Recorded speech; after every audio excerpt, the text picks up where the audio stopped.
It is rainy and dreary, but we're doing morning 20 anyway. Not gonna lie, I kind of like it like this overcastness. It kind of makes you want to stay in bed though.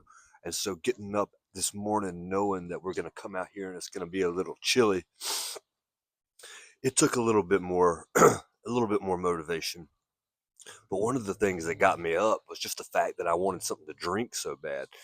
This salt water, well, this is just water in a microplastic bottle, but adding in the salt, I'm waking up craving this. It really does. The salt taste is definitely acquired, but I really, really like it. And you can feel it like as you're drinking it. I just feel better.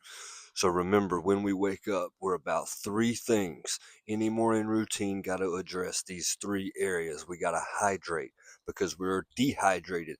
We've been peeing, hopefully not in our beds, but peeing in a toilet or in a bottle and sweating all night. So we definitely need electrolytes, salt, and water. The second thing we want to do is just get outside.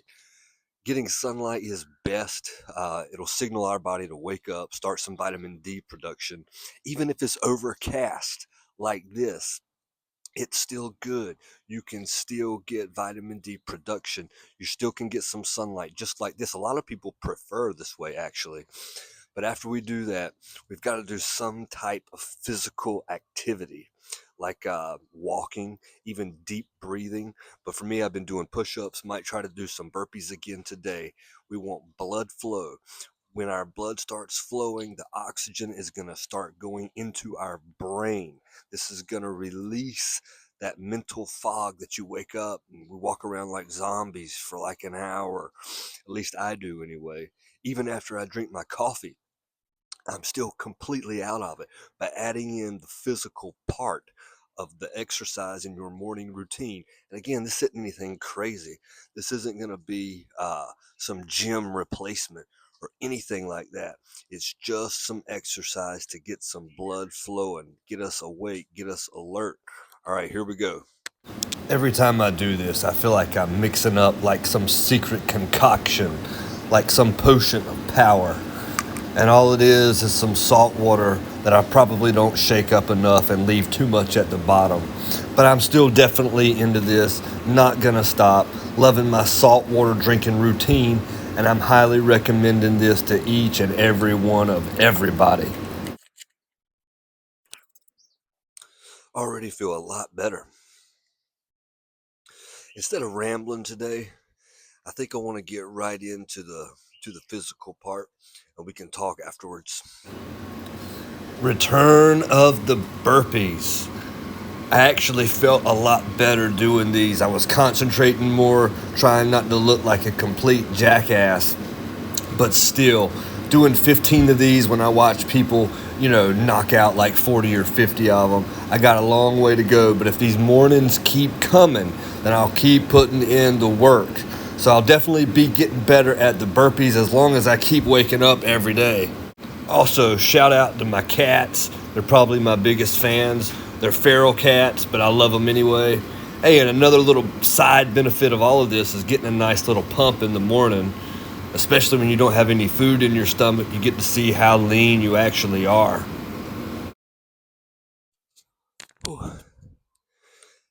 that felt really good. I went back and watched some of the older videos where I was starting to do the burpees.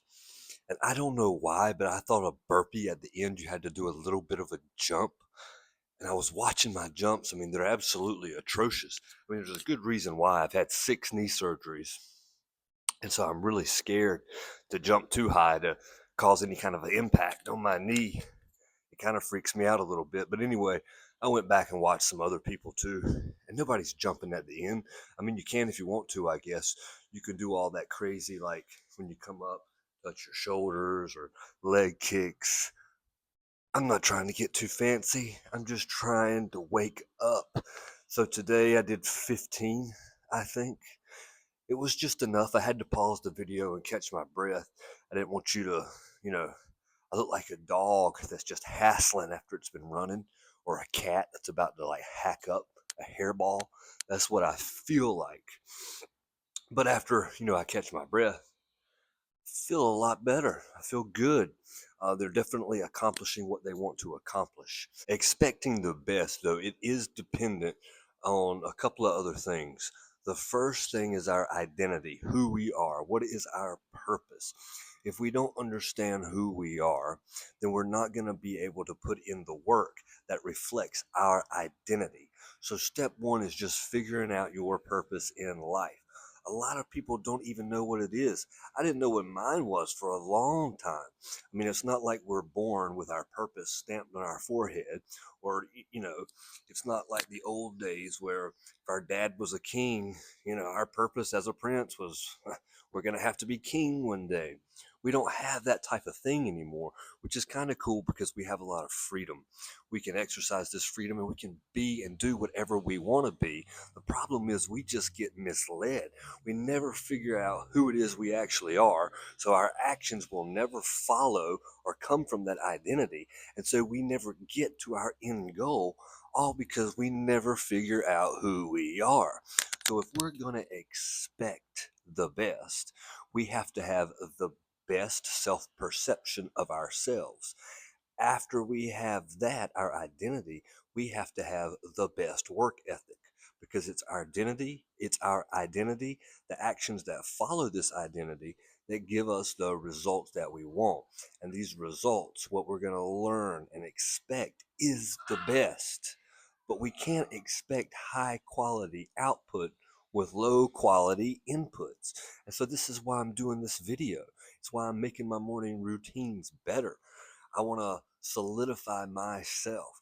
I want to make sure I understand exactly who it is that I am, so that my actions, the things that I'm doing every day, back that identity up. Because if any of that is out of alignment, if my thoughts are out of alignment with my speech, if my speech doesn't match my words, then the only thing that can happen is incongruency. And this incongruency will lead to nothing but frustration. Bro, I gotta get these chickens out of here. They're killing me. Oh man, the chickens are just like in my head. Maybe that's a challenge. It's a challenge. Somebody doesn't want me to make this video. The 3 people that watch it are going to be really upset that I had to stop it and go address the chicken situation. But back to what I was saying, your actions, the things you do every day, if they're out of alignment with who you are, then what are you doing?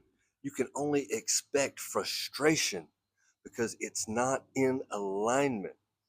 We've got to figure out what our purpose is. If you don't know what your purpose is, don't worry, it's not over. Work on yourself first. There's always going to be some aspect, some area of your life that needs improving. For me, it was waking up in the morning and attacking my day. There's other areas in my life I got to do better with too, but this was the main one. So I decided to start making a video, developing a routine that'll put me in a better frame of mind. So personal development is going to be number one. Look, if you look in the mirror and you're not happy with yourself, with the physical part of you, you can change that. That's something that can easily be addressed by a simple plan. You can start eating healthier, cutting out excess calories, going for a couple of walks every day, going to the gym. A simple Google search will help you put together a little bit of a plan. Drink more water every day. These are all things that you can do as part of a process to help you change the way you look. Now, it might not all be physical that we want to change. There might be some other things that need addressing in our lives. You can address those with a plan. I've got a plan, not just for this video, but for my entire day. Getting so many messages because I'm popular, but my whole entire day is plotted out with a plan. This plan reinforces my identity, and hopefully, identity plus action, I'll get the outcome. And it's the outcome that we have to concentrate on and identify that we want the best. But it's almost like reverse engineering. If we want the best at the end, we've got to put the best in at the beginning, at the middle. And so when we get to our outcome, we're not disappointed, but we're overwhelmed with how much better it actually is than we could have ever imagined.